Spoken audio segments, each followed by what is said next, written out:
Students of B A second year economics paper first में हमारा कल टॉपिक चल रहा था कॉजेज़ ऑफ इन्फ्लेशन। उसमें हमारा फर्स्ट पॉइंट हो गया था। आज हमारा सेकंड पॉइंट होगा सप्लाई और कॉस्ट साइड, यानी कि पूर्ति या लागत पक्ष के घटक। इसमें सुनिए, कई कारकों के सामूहिक प्रभावों के कारण लागतों में वृद्धि होती है। इनमें से प्रमुख कारक निम्नलिखित हैं। नंबर फर्स्ट, नेचुरल कॉजेज़, प्राकृतिक कारण। देश में प्राकृतिक विपत्तियों के कारण उत्पादन कम हो जाता है, जैसे भूचाल, बाढ़, सूखा, महामारी आदि। नंबर दो, इंडस्ट्रियल क्रिस्प्स, औद्योगिक संकट। जब देश में मजदूरों द्वारा हड़ताल या उद्योगपतियों द्वारा तालाबंदी कर दी जाती है तो उत्पादन कार्य कुछ समय तक अवरुद्ध हो जाने से उत्पादन में कमी आती है। फलतः मौद्रिक आय में वृद्धि न होने या स्थिर रहने पर भी मुद्रास्फीति उत्पन्न हो सकती है। Number three, trade policy of government, सरकार की व्यापार नीति। जब सरकार विदेशों को अधिक निर्यात कर देती है तो देश में वस्तुओं की कमी हो जाती है और इसका परिणाम मुद्रास्फीति होता है। Number fourth, determinate policy of government, सरकार की घातक नीतियाँ। अगर सरकार उद्योगों पर अत्यधिक नियंत्रण लगाए अथवा लाइसेंस नीति के क्रियान्वयन में शिथिलता से नई औद्योगिक इकाइयों की स्थापना में हतोत्साहन या अनावश्यक विलंब हो या अत्यधिक करारों पर से पूंजी विनियोग का हतोत्साहन हो तो उत्पादन वृद्धि का मार्ग अवरुद्ध हो जाता है और यह स्थिति बनी रहने से मूल्य स्तर में वृद्धि होती है। Number fifth, lack of supply, पूर्ति का अभाव। उपलब्ध श्रम, कच्चा माल, पूंजीगत उपकरण, भूमि आदि का अभाव विभिन्न प्रकार की वस्तुओं के उत्पादन को बढ़ाने में बाधक होते हैं। ऐसी स्थिति में मुद्रा प्रसारिक प्रवृत्ति मांग की वृद्धि के कारण नहीं बल्कि पूर्ति में कमी के कारण उत्पन्न हो जाती है। Number six, holding of goods by traders and consumers, व्यापारियों एवं उपभोक्ताओं द्वारा वस्तुओं का संचय करना। जब कीमतें बढ़ रही होती हैं तो और अधिक कीमत बढ़ने की आशा से व्यापारी बाजार से वस्तुओं का स्टॉक हटा लेते हैं और उपभोक्ता वस्तुओं का संचय करना शुरू कर देते हैं, जिसके परिणाम स्वरूप पूर्ति कम हो जाती है और कीमतें बढ़ने लगती हैं।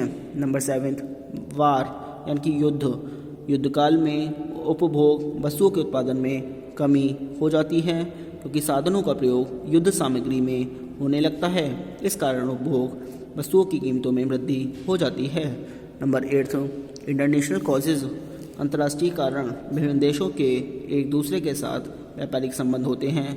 इनमें से किसी एक देश की कीमतों में वृद्धि होने के कारण इसका सहानुभूतिपूर्ण प्रभाव दूसरे देशों में भी होता है और दूसरे देशों में भी कीमतें बढ़ने लगती हैं। Number ninth, increase in production cost, उत्पादन लागत में वृद्धि। देश में उद्योगों में श्रम शक्ति की कमी व श्रमिक संघ के दबाव से अगर मजदूरी में वृद्धि होती है या उत्पादन ह्रास नियम के कारण उत्पादन लागत में वृद्धि होती है तो लागत वृद्धि का जन्म होता है क्योंकि वस्तुएं लागत से कम पर नहीं बेची जा सकती। नंबर टेंथ, टेक्नोलॉजिकल चेंजेस, प्रौद्योगिक परिवर्तन। जब देश में तकनीकी एवं प्रौद्योगिक परिवर्तनों का दौर चलता है तो अल्पकाल में उत्पादन कार्य रुकने से पूर्ति कम हो जाती है तथा मुद्रास्फीति की स्थिति बनती है। अब मुद्रास्फीति के प्रभाव यानी कि इफेक्ट्स ऑफ इन्फ्लेशन, इसमें सुनिए, मुद्रास्फीति के प्रभाव का अध्ययन हम निम्नलिखित शीर्षकों के अंतर्गत कर सकते हैं, जैसा कि निम्न प्रकार हैं। नंबर वन, इकोनॉमिक इफेक्ट्स, आर्थिक प्रभाव। मुद्रा के मूल्य में परिवर्तन का आर्थिक प्रभाव निम्न तीन बिंदुओं पर मुख्यतः पड़ता है। Number A, effects on production and employment, यानी उत्पादन व रोजगार पर प्रभाव।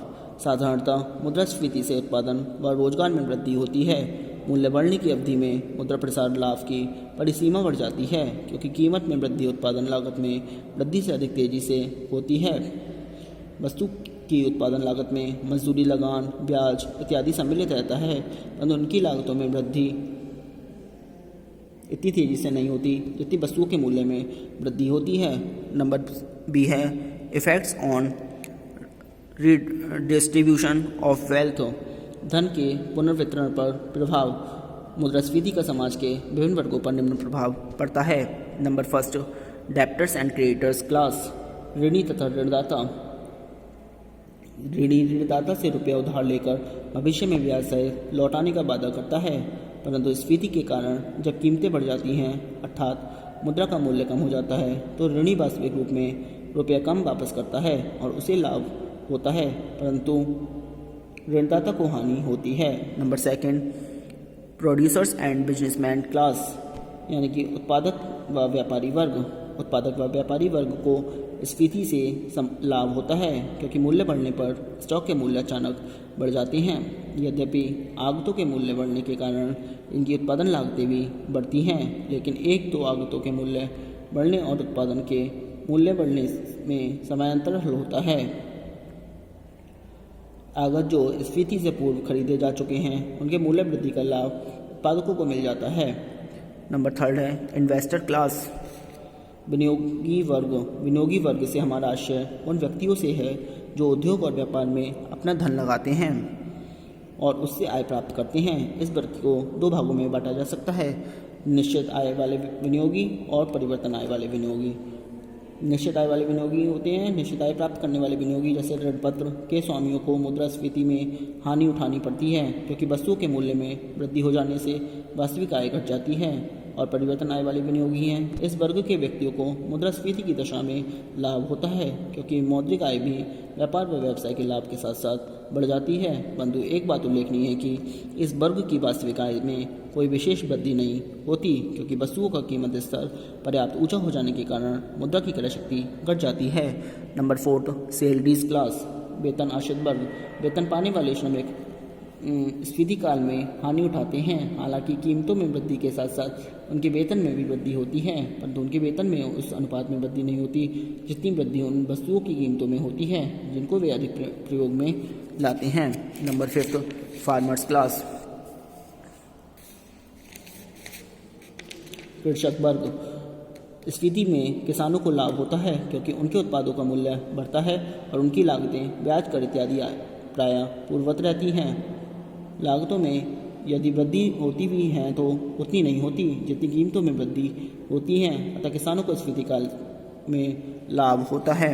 नंबर सिक्स, कंज्यूमर्स, उपभोक्ता वर्ग। समाज का प्रत्येक वर्ग उपभोक्ता होता है और इनमें से मुद्रा प्रसार के दिनों में कुछ व्यक्तियों की आय बढ़ जाती है, पर सामान्य जनता को कष्ट ही होता है क्योंकि वस्तुओं के मूल्य अधिक बढ़ जाते हैं, फलस्वरूप उन्हें अपना उपभोग कम करना पड़ता है। सैमुअल्सन ने लिखा है, पहले हम जेब में द्रव्य ले जाते थे तथा टोकरी में खाद्य पदार्थ लाते थे, अब टोकरी में द्रव्य ले जाते हैं और जेब में खाद्य पदार्थ लाते हैं। नंबर सी है अदर इकोनॉमिक इफेक्ट्स, यानी कि अन्य आर्थिक प्रभाव। अन्य आर्थिक प्रभाव निम्न हैं। Number first, taxation. टैक्सेशन का मतलब करारोपण। मुद्रा प्रसार ने अनेक नए कर लगाए जाते हैं और पुराने करों की दरों में वृद्धि की जाती है। Number second, effects on banks and insurances companies.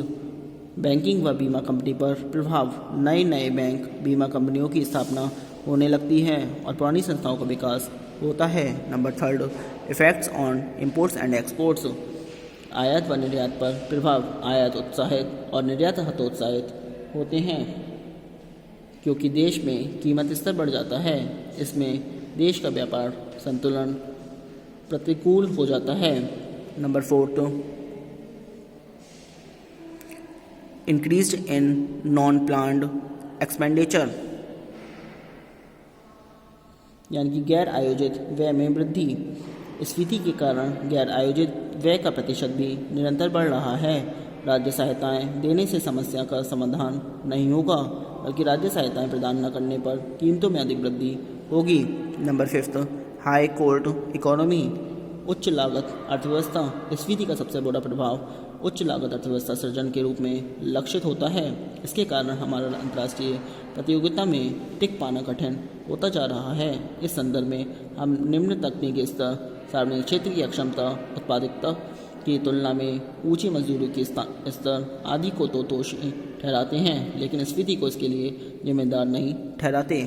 अब नंबर सेकंड आता है मोरल इफेक्ट्स ऑफ इन्फ्लेशन।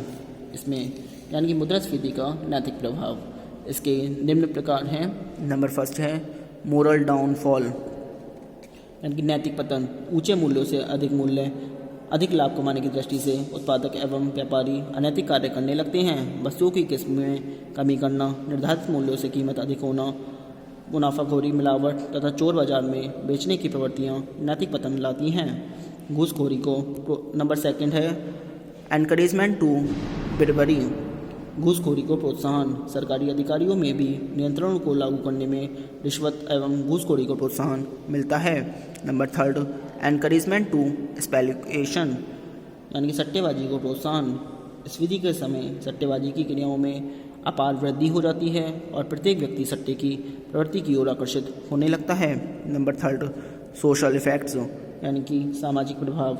मुद्रास्फीति के सामाजिक प्रभाव निम्नलिखित हैं। फर्स्ट है इकोनॉमिक डिस्पैरिटीज़, आर्थिक विषमता। स्फीति काल में वृद्धि का अधिकांश भाग धनिकों को प्राप्त होने से आर्थिक विषमता में निरंतर वृद्धि होती रहती है, जिससे समाज में असंतोष की भावना बढ़ती है। Number second reduction in unemployment, यानी कि बेरोजगारी में कमी। स्फीति काल में अनेक नवीन उद्योग स्थापित हो जाते हैं, जिससे बेरोजगारी में कमी हो जाती है और बेरोजगारी की समस्या का एक सीमा तक समाधान संभव हो जाता है। Number third reduction in hoarding, संचय में कमी।